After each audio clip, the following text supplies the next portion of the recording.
نحمده ونصلي ونسلم على رسوله الكريم أما بعد فأعوذ بالله من الشيطان الرجيم بسم الله الرحمن الرحيم وقفينا على آثارهم بعيسى ابن مريم مصدقا لما بين يديه من التوراة وآتيناه الإنجيل فيه هدى ونور ومصدقا لما بين يديه من التوراة وهدى وموعظة للمتقين وليحكم أهل الإنجيل بما أنزل الله فيه ومن لم يحكم بما أنزل الله فأولئك هم الفاسقون وأنزلنا إليك الكتاب بالحق مصدقا لما بين يديه من الكتاب ومهيمنا عليه فاحكم بينهم بما أنزل الله ولا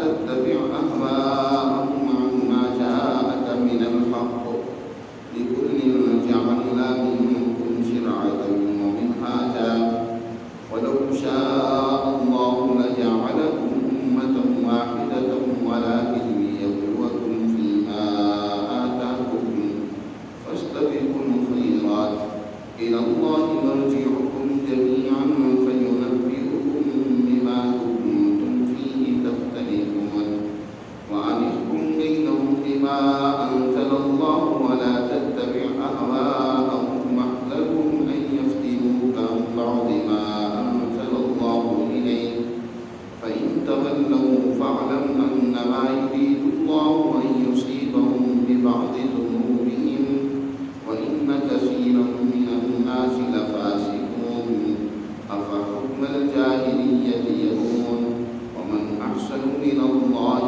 حكما لقوم يوقنون صدق الله العظيم.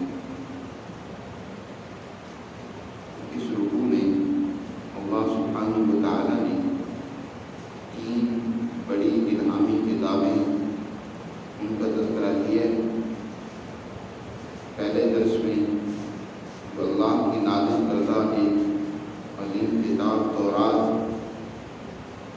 بنی اسرائیل کے ایک عظیم الشان پیغمبر موسیٰ علیہ السلام کو اتاری گئی جو انسانیت کے لیے اس دور میں ہدایت اور نور تھی، جس کے مطابق بنی اسرائیل کے انبیاء علیہ السلام اور اسی طرح بنی اسرائیل میں جو خدا ترس اللہ کے نیک بندے ربیون تھے اور جو ان کے علماء اور محققین تھے، اس کتاب کے مطابق ہی انسانیت کو ہدایت اور رہنمائی دیتے تھے اور ان پر یہ لازم تھا کہ اسی کے مطابق وہ حکمرانی کریں، اسی کے مطابق فیصلے کریں، اسی کے مطابق زندگی گزاریں. اور انہیں یہ بات بتا دی گئی تھی کہ وَمَن لَّمْ يَحْكُم بِمَا أَنزَلَ اللَّهُ فَأُولَٰئِكَ هُمُ الْكَافِرُونَ، جس نے اللہ کی نازل کردہ کتاب کے مطابق فیصلے نہیں کیے، یہ لوگ چاہے کتنا ہی اس کتاب کو ماننے، اللہ کو ماننے کا دعویٰ کریں، لیکن در حقیقت یہ لوگ کافر ہیں. انہیں جو احکامات دیے گئے تھے ان میں سے ایک حکم قصاص کا تھا، اس کا گزشتہ آیت میں تفصیل سے ذکر ہوا. اور یہاں سے جو آج درس ہے اس میں تورات کے بعد انجیل کا ذکر ہے. اللہ تعالیٰ ارشاد فرماتے ہیں کہ وَقَفَّيْنَا عَلَىٰ آثَارِهِمْ، ہم نے انہی کے نقش قدم پر، یعنی یہودیوں کے نقش قدم پر ہم نے ان کے پیچھے حضرت عیسیٰ ابن مریم کو بھیجا. عیسیٰ ابن مریم یہ بھی بنی اسرائیل کے ہی انبیاء میں سے آخری پیغمبر ہے اور یہ ان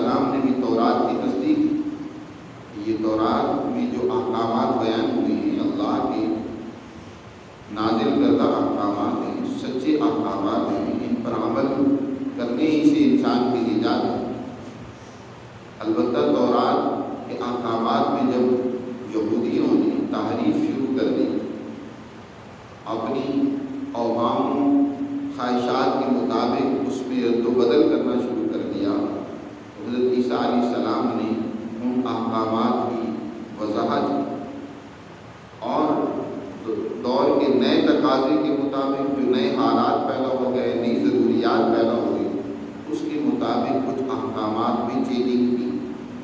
اس کا تفصیلی ذکر آگے آ رہا ہے، وہاں انشاءاللہ تفصیل سے بات کریں گے کہ شریعتیں کیسے بنتی ہیں یا بدلتی ہیں۔ قرآن کہہ رہا ہے کہ وَآتِينَاهُ الْإِنْجِيلَ، اور ہم نے عیسیٰ ابن مریم کو انجیل دی، فِيهِ هُدًى وَنُورٌ، کہ اس کے اندر بھی انسانیت کے لیے ہدایت تھی اور روشنی تھی، وَمُصَدِّقًا لِمَا بَيْنَ يَدَيْهِ مِنَ التَّوْرَاةِ وَهُدًى وَمَوْعِظَةً لِلْمُتَّقِينَ۔ اس انجیل کی صفت بیان کی جا رہی ہے۔ پہلی صفت بیان کی حضرت عیسیٰ علیہ السلام کی، حضرت عیسیٰ علیہ السلام اپنے سے پہلے کتاب تورات کی مصدق۔ یہاں صفت بیان کی جا رہی ہے تورات کی، کہ تورات انجیل کی، کہ انجیل کے اندر بھی جو مضامین تھے وہ کوئی تورات کے مضامین کے مخالف نہیں تھے، بلکہ ان کے لیے مصدق تھے، ان کی تائید کر رہے تھے۔ مصدق لما، وہ انجیل تصدیق کرنے والی تھی اس تعلیم کی جو اس سے پہلے تھی تورات کی صورت میں، اور اس انجیل کے اندر انسانیت کے لیے ہدن، ہدایت تھی، وموعظۃ للمتقین، اور اللہ سے ڈرنے والے، دنیا میں عدل و انصاف قائم کرنے والوں کے لیے اس میں نصیحت تھی۔ وَلْيَحْكُمْ، جب اللہ نے انجیل بنی اسرائیل میں سے عیسائیوں کو عطا کی تو انہیں بھی یہی حکم دیا گیا کہ وہ اہل انجیل بما انزل اللہ فی، جو اللہ نے اس میں احکامات نازل کیے اس کے مطابق حکم دیں، اس کے مطابق حکمرانی قائم کریں، اس کے مطابق فیصلے کریں، اسی کے مطابق اپنا عملی نظام بنائیں۔ اور ساتھ یہ بات بھی انہیں بتا دی گئی کہ وَمَن لَّمْ يَحْكُم بِمَا أَنزَلَ اللَّهُ، کہ جس نے اللہ کی نازل کردہ تعلیمات کے مطابق حکم نہیں دیا، اس کے مطابق حکمرانی قائم نہیں کی، اس کے مطابق اس نے عملی نظام نہیں بنایا، فَأُولَٰئِکَ هُمُ الْفَاسِقُونَ، یہی لوگ در حقیقت فاسق ہیں، اللہ کے قانون کو توڑنے والے۔ جیسے پیچھے فرمایا جس نے تورات کے مطابق حکم نہیں دیا، فیصلہ نہیں کیا، اس کا نظام نہیں بنایا تو کافر ہے۔ ان کے بارے میں فرمایا فَأُولَٰئِکَ هُمُ الْفَاسِقُونَ، یہ لوگ فاسق ہیں۔ اب اس کے بعد قرآن مقدس کا ذکر کیا جا رہا ہے۔ فرمایا وَأَنزَلْنَا إِلَيْكَ الْكِتَابَ بِالْحَقِّ، اے پیغمبر آپ کی طرف ہم نے الکتاب، مکمل ضابطۂ حیات، انسانیت کی رہنمائی کے لیے الکتاب۔ الکتاب کا لفظ جب آتا ہے تو اس سے مراد ایک جامع، کامل، مکمل ضابطۂ حیات ہوتا ہے۔ یہ الکتاب کا لفظ جیسے قرآن مقدس سے پہلے تورات کے لیے بولا گیا، اسی طرح اس کے بعد قرآن مقدس کے لیے بولا گیا۔ آغاز قرآن میں ہی اللہ نے ارشاد فرمایا ذالک الکتاب، یہ قرآن کیا ہے؟ الکتاب ہے۔ اس کے الکتاب ہونے میں لا ریب فیہ، کوئی شک و شبہ نہیں ہے کہ یہ ایک مکمل اور جامع ضابطہ حیات ہے۔ انجیل اس درجے کی جامع کتاب نہیں تھی، بلکہ یہ تورات ہی کا نیا ایڈیشن تھا، تورات ہی کی اس میں وضاحت تھی، کچھ احکامات میں تبدیلی تھی۔ تورات اس سے پہلے ایک جامع کتاب تھی جو بنی اسرائیل کے لیے ایک مکمل دستور العمل تھا، یا اس کے بعد نوع انسانیت کے لیے اللہ نے جو کامل اور مکمل ضابطۂ حیات نازل کیا وہ قرآن مقدس ہے۔ اس لیے فرمایا ذالک الکتاب، یہ اللہ کی طرف سے نازل ہوئی الکتاب ہے، لا ریب فیہ، اس کے الکتاب ہونے میں کوئی شک و شبہ نہیں ہے۔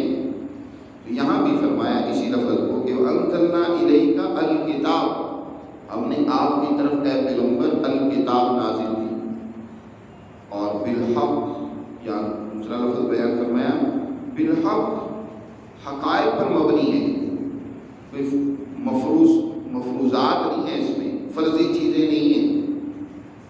تعلیم ایک ہوتی ہے محض مفروضات پر کھڑی ہو، جیسے کہ آج کل ہماری تعلیمی اداروں میں عام طور پر جو تعلیم دی جاتی ہے اس کا عمل اور پریکٹس سے بہت دور کبھی تعلق عام طور پر نہیں ہوتا۔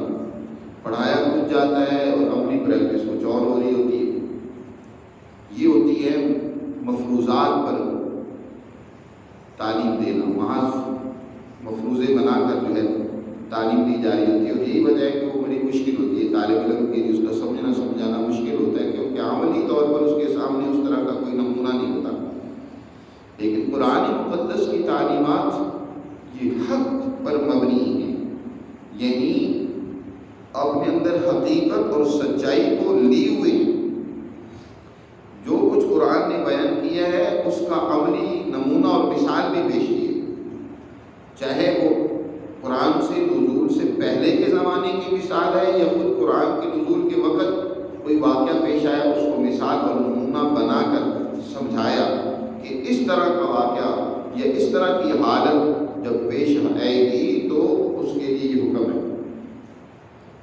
وَأَنزَلْنَا إِلَيْكَ الْكِتَابَ بِالْحَقِّ، حقیقت پر سچائی پر مبنی کتاب ہم نے آپ کی طرف نازل کی۔ قرآن کی بھی صفت بیان کرتے ہوئے فرمایا مصدقا لما بین یدیہ من الکتاب ومہیمنا علیہ۔ دو صفتیں قرآن کی یہاں بیان کی گئی ہیں، پہلی یہ کہ اپنے سے پہلی کتابوں کی یہ تصدیق کرنے والی ہے، یہ بھی ان کے مخالف نہیں ہے۔ قرآن تورات کا متضاد نہیں ہے، نہ ہی انجیل کی مخالفت کرتا ہے، بلکہ وہ اللہ کی سچی کتابیں تھیں، اپنے دور کی مکمل رہنمائی کرنے والی تھی اور ان کے احکامات درست تھے، ان کی تصدیق کرنے والا ہے۔ اور ایک اور صفت یہ بیان کی وہ مہیمن علیہ، ان کا محافظ بھی ہے، بلکہ جو کچھ تورات میں بیان ہوا، انجیل میں ذکر کیا گیا، قرآن نے وہ سب اصول اور بنیادی ضابطے اپنے اندر دہرا دیے، محفوظ کر دیے، تا قیامت اب وہ محفوظ رہیں۔ تورات اور انجیل کی بھی حفاظت کی ہے قرآن نے۔ قرآن مقدس میں جو احکامات اصولی درجے کے تھے ان کو، جس کو دین کہا جاتا ہے، جس کا قرآن نے آگے ذکر کیا ہے کہ ایک شرع اور منہاج ہوتا ہے اور ایک دین ہوتا ہے۔ شرع لکم من الدین ما وصى به نوحا والذی اوحینا الیک وما وصینا به ابراہیم وموسیٰ وعیسیٰ ان اقیموا الدین ولا تتفرقوا فیہ۔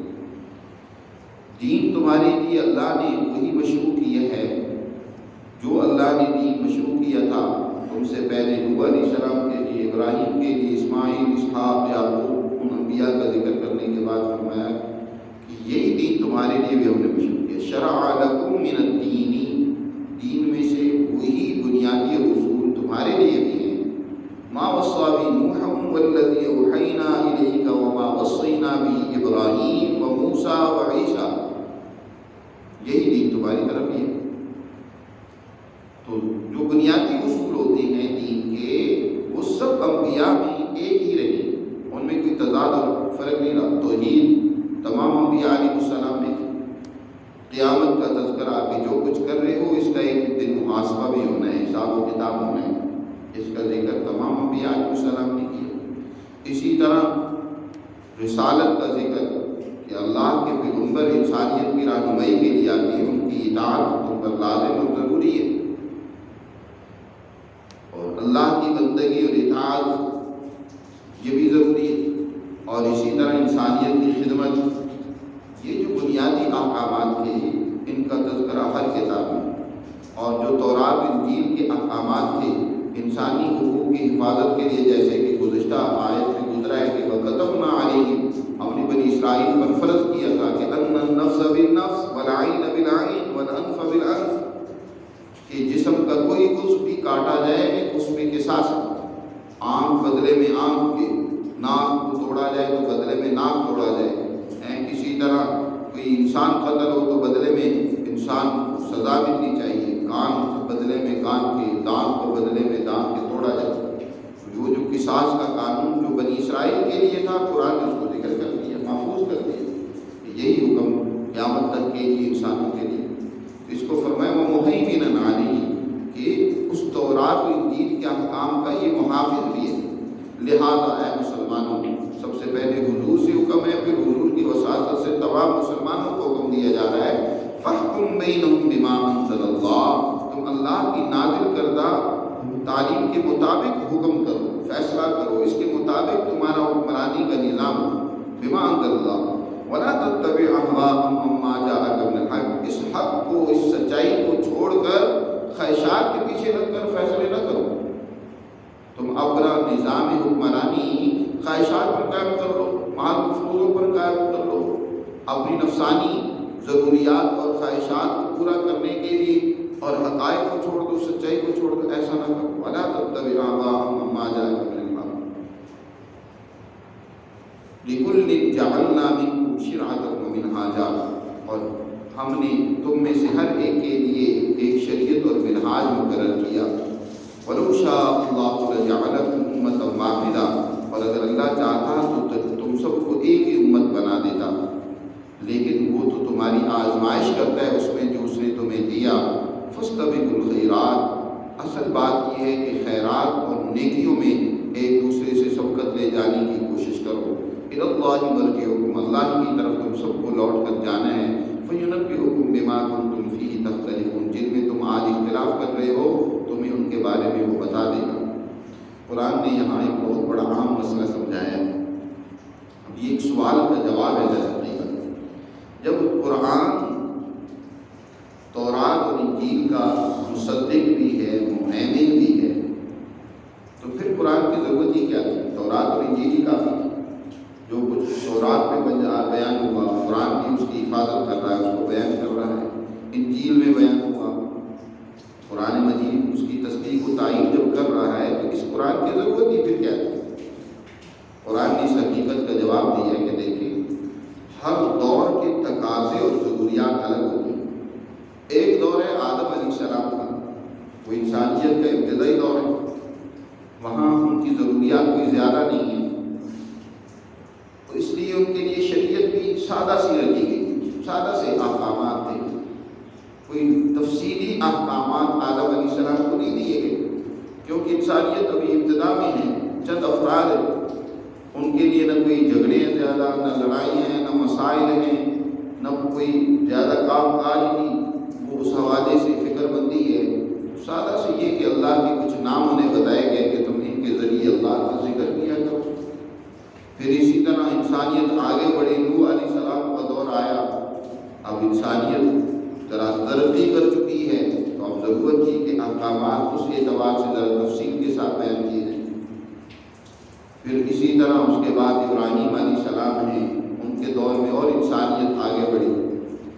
اس کو ایک اور مثال سے سمجھا جائے، جیسے کہ ایک بچہ ہوتا ہے، ابتدا میں اس کا ایک جسم کا ناپ ہوتا ہے جس کے مطابق اس کا لباس سلایا جاتا ہے، لیکن جو اس کا وجود بڑھتا چلا جاتا ہے اس کا لباس بھی بڑا ہوتا چلا جاتا ہے، یہاں تک کہ جب اس کی عمر 20، 22، 24 برس کی ہو جاتی ہے کہ جب اس کی اب گروتھ مزید ہونا رک جاتی ہے، اس کے بعد درزی کے بعد پاس اس کا ایک ناپ لکھوا دیا جاتا ہے اور وہی مقرر کر دیا جاتا ہے، پھر کپڑے بھیج کر اس ناپ کے مطابق اس کے کپڑے سلائے جاتے ہیں۔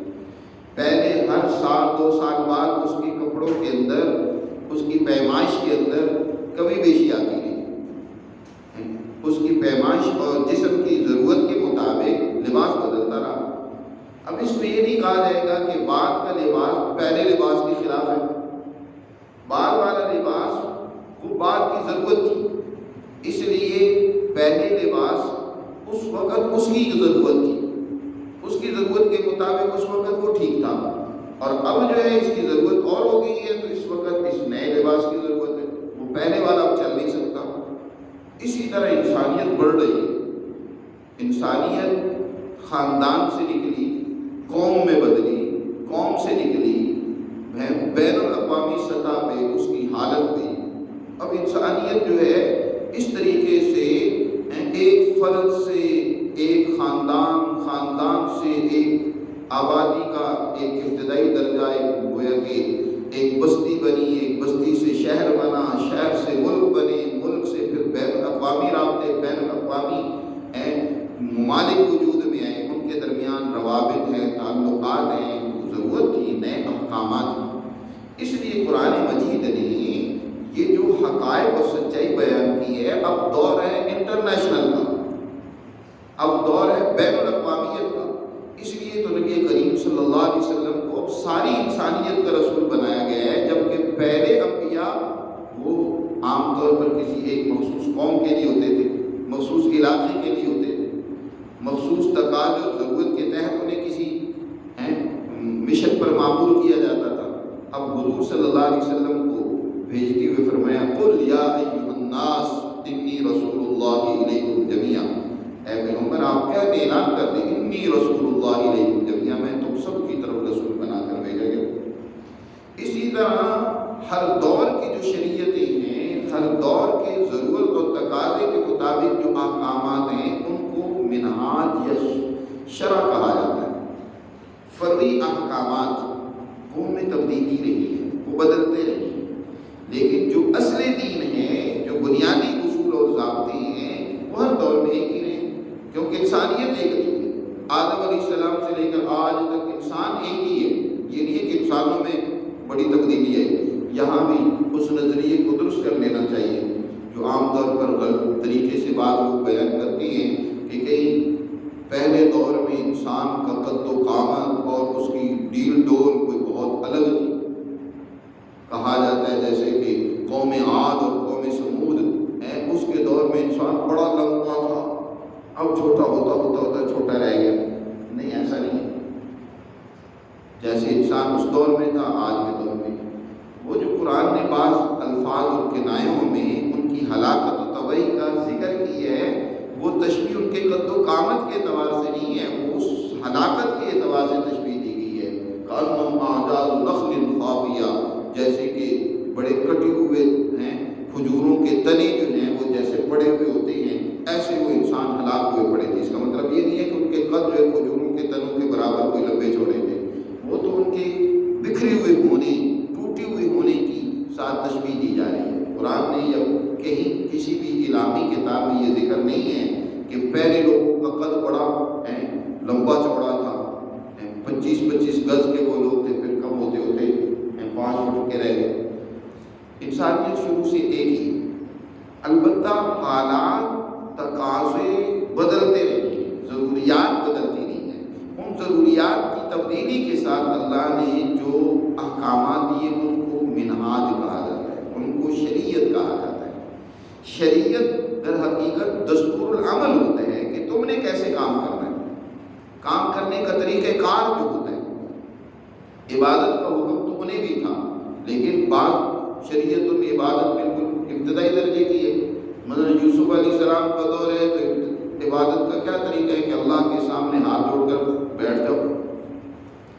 اب انسانیت آگے بڑھی تو عبادت کا ایک مکمل طریقہ چاہیے تھا، نبی کریم صلی اللہ علیہ وسلم کے ذریعے سے عبادت کا ایک جامع اور مکمل طریقہ بتا دیا گیا۔ اسی طرح طہارت ہے، وہ ہر دور میں انسانیت کے لیے پاکیزگی، نفاست، طہارت کا ایک طریقہ رہا ہے، لیکن اس کی جامع اور مکمل صورت حضور صلی اللہ علیہ وسلم نے بیان کر دی۔ اسی طرح دیگر جتنے بھی احکامات ہیں اس کی جامع صورت حضور صلی اللہ علیہ وسلم نے بیان کر دی۔ پہلے بھی وہ تھی، جیسے کہ پیچھے بیان ہوا ہے کہ یہ جو قصاص اور حدود بیان کی گئی ہیں، یہ نہیں ہے کہ یہ حدود پہلے نہیں تھی، بلکہ حضور کے آنے سے پہلے بھی یہ حدود موجود تھی، لیکن حضور نے آ کر ان کے اندر جو خرابی پیدا ہو چکی تھی ان کو ختم کیا اور ان کی جامع اور مکمل صورت پیش کر دی انسانیت کے سامنے۔ تو اس کو قرآن نے یہاں بیان کیا کہ قرآن کی ضرورت اس لیے تھی کہ ہم نے پہلے لوگوں میں سے ہر امت کو ایک الگ منہاج، دستور العمل اور زندگی گزارنے کا طریقہ دیا تھا۔ اس کی بنیاد پر آج لوگوں نے جھگڑے کھڑے کر لیے، فروعی مسائل کی بنیاد پر جھگڑے کھڑے کر لینا یہ سمجھداری نہیں ہے. یہ تو عارضی چیزیں ہوتی ہیں، فروعی چیزیں ہوتی ہیں. اصولی چیزوں کو لے کر آگے بڑھنا چاہیے. آج جیسے یوں سمجھ لیں کہ ہماری اس دین اسلام کی عملی طور پر تشریح کے لیے 4 مشہور فقہ وجود میں آئی ہیں. فقہ حنفی ہے، فقہ شافعی ہے، فقہ مالکی ہے اور حنبلی ہے. یہ 4 فقہ ہیں. ان میں سے بعض فروعی مسائل کے اندر اختلاف ہے، لیکن یہ اختلاف اصول کا نہیں ہے، فروعیات کا اختلاف ہے. اس کی بنیاد پر نہ تو کوئی کفر لازم آتا ہے، نہ کوئی دین سے خارج ہوتا ہے، نہ کوئی جھگڑا ہوتا ہے. بس بنیادی اصول تو ایک ہی ہیں، البتہ اس پر عمل کرنے کے حوالے سے کچھ اختلاف ہوا ہے. اب جس کو جون سا طریقہ مناسب لگا اس نے اس کو اختیار کر لیا. جو دین سے زیادہ اہم لگا ان کی تحقیق کے مطابق اس پر انہوں نے عمل کیا، ان کے پیروکار اس پر عمل کر رہے ہیں. تو یہ جھگڑنے اور لڑنے والی چیزیں نہیں ہیں. تو قرآن نے یہاں یہ بات سمجھائی کہ یہ شریعت اور منہاج ہم نے ہر امت کے لیے الگ رکھا ہے. اگر اللہ چاہتا تو ایسا بھی ہو سکتا تھا کہ سب کو ایک ہی جیسا بنا دیتا، سب کی ضروریات تقاضے ایک بنا دیتا اور انہیں ایک ہی طرح کے احکامات دیتا. وَلَوْ شَاءَ اللَّهُ لَجَعَلَكُمْ أُمَّةً وَاحِدَةً. لیکن اللہ نے ایسا نہیں کیا. اس میں بھی حکمت تھی. اس کو قرآن نے یہاں ذکر کیا وَلَٰكِن لِيَبْلُوَكُمْ فِي مَا آتَاكُمْ. اللہ نے جو تمہیں احکامات دیے ہیں اللہ اس میں تمہاری آزمائش کرنا چاہتا ہے کہ تم کتنا اس پر عمل کرتے ہو اور اس حقیقت کو کتنا سمجھتے ہو کہ یہ حقیقت کا اختلاف نہیں ہے، یہ محض منہاج کا اختلاف ہے. اصل چیز کیا ہے جس کی طرف تمہیں توجہ دینی چاہیے؟ قرآن نے اس کو بیان کیا. اس میں آگے بڑھنے کی مسابقت کی کوشش کرو. وہ ہے فاستبقوا الخیرات. نیک عملی اپنے عمل کو اچھا بناؤ، خیرات بھلائی اور نیکی کے کاموں میں آگے بڑھنے کی کوشش کرو. جو بھی خیرات ہیں، بھلائی کے کام ہیں، اچھے کام ہیں، نیک عملی کے کام ہیں، ان میں سبقت لے جانے کی کوشش کرو. اس میں تمہارا مقابلہ اور مسابقہ ہونا چاہیے. اور یاد رکھو الی اللہ مرجعکم جمیعا. تم سب نے ایک دن اللہ کے حضور پہنچنا ہے. وہ تمہیں بتلائے گا جن میں آج تم جھگڑے کر رہے ہو. آج ایک طبقہ جو ہے وہ مذاہب کے درمیان میں تقابل پیش کرتا ہے. تقابل ادیان کے نام سے کورس کروائے جاتے ہیں. بعض مدارس میں بھی، بعض اسی طرح مساجد میں بھی اس کی بنیاد پر کیا ہے؟ تقابل ادیان کی بنیاد پر مناظرے اور اسی طرح تعلیم و تدریس ہوتی ہے. یاد رکھو یہ طریقہ کار ٹھیک نہیں ہے. ادیان میں تقابل نہیں ہے، ان میں کوئی ٹکراؤ نہیں ہے، ان میں کوئی تضاد نہیں ہے کہ دینوں میں تم تضاد ڈھونڈنے لگ پڑو کہ یہ دین جو ہے اس دین کے مخالف ہے. ادیان میں کوئی تضاد اور اختلاف نہیں ہے. اصل چیز جو تمام دینوں کے اندر مشترک تھی اس کو لے کر آگے بڑھنے کی کوشش کرو. قرآن مجید نے یہی بات کو حضور صلی اللہ علیہ وسلم کے ذریعے سے اس دور کے یہودیوں سے کہی. یا اہل الکتاب تعالوا الی کلمۃ سواء بیننا وبینکم الا نعبد الا اللہ ولا نشرک به شیئا ولا يتخذ بعضنا بعضا اربابا من دون اللہ. اے اہل کتاب آ جاؤ ہم ایک بات پر اکٹھے ہو جائیں جو تمہارے درمیان اور ہمارے درمیان میں مشترک ہے. تم بھی اس کو مانتے ہو، ہم بھی مانتے ہیں. وہ یہ کہ اللہ کے سوا کسی کی بندگی اور عبادت نہ ہو، اللہ کی پرستش کرے. اللہ نعبد الا اللہ ولا نشرک به. اور ایک انسان نے دوسرے انسان کو جو غلام بنا رکھا ہے، اپنا معبود بنا رکھا ہے، ایک انسان دوسرے انسان کا جو استحصال کرتا ہے، اس پر ظلم کرتا ہے، اس کے خلاف ہم اٹھ کھڑے ہوں. حضور صلی اللہ علیہ وسلم نے فرمایا یہ تمہارے اور ہمارے درمیان میں دونوں میں مشترک کا بات ہے کہ ان اعبدوا اللہ واجتنبوا الطاغوت. اللہ کی عبادت اور بندگی کرو اور طاغوت کی نفی کرو. یہ تمام دینوں کا خلاصہ تھا. ان کاموں کے اندر آگے بڑھو. دینوں میں تقابل اور تضاد نہیں ڈھونڈنا چاہیے بلکہ اشتراک کو دیکھنا چاہیے. اور آج ہمارے یہاں کی عجیب بات ہے، بات ہمیشہ ہر مسلک والا وہ اختلافی چیزوں سے شروع کرتا ہے جس سے دوریاں پیدا کرنے کی کوشش کی جاتی ہے. حالانکہ مشترکات سے آغاز کرنا چاہیے کہ کون سی چیزیں وہ ہیں جو آپ اور ہمارے درمیان مشترکات ہیں. مشترکات بے شمار ہوگی، اختلافی چیزیں چند ایک ہوگی، اور چند ایک چیزوں کو بنیاد بنا کر آپس میں جھگڑے اور لڑائیاں، نفرتیں۔ اب یہ جتنے ہمارے یہاں فرقواریت ہے، آپ دیکھیں گے، ذرا غور سے دیکھیں گے، دیوبندی، بریلوی، اہل حدیث، جماعت اسلامی وغیرہ وغیرہ، یہ جو جتنے بھی فرقے بنے ہوئے ہیں، ہر فرقے کا دوسرے فرقے سے اختلاف چند چیزوں میں، اور اس کی بنیاد پر ایک دوسرے کے دشمن بنے ہوئے۔ اصولی چیزیں سب کے ہاں ایک ہے۔ تو قرآن یہاں یہی سمجھا رہا ہے کہ یہ جو دین اسلام ہے، اس کا پہلے دینوں سے کوئی تقابل اور تضاد نہیں ہے، کوئی ٹکراؤ نہیں ہے۔ اس دور میں جو ضرورت تھی، جس منہاج اور شریعت کی ضرورت تھی، اللہ نے انہیں عطا کر دی، اور آج کے دور میں جس کی ضرورت ہے وہ قرآن مقدس کی صورت میں تمہارے سامنے ہے، اس پر عمل کرو، خیرات میں سبقت اور مقابلہ کرو۔ وَأَنِحْكُمْ بَيْنَهُمْ، اور حضور سے پھر کہا جا رہا ہے کہ آپ ان کے درمیان میں جو اللہ نے کتاب نازل کی ہے، اس کے مطابق فیصلہ کیجیے۔ وَلَا تَتَّبِعْ أَهْوَاءَهُمْ وَاحْذَرْهُمْ۔ اس آیت مبارکہ کی تفصیل اور ترجمہ انشاءاللہ کل درس میں بیان کریں گے۔ آج درس قدر لمبا ہو گیا، اللہ ہمیں سمجھ نصیب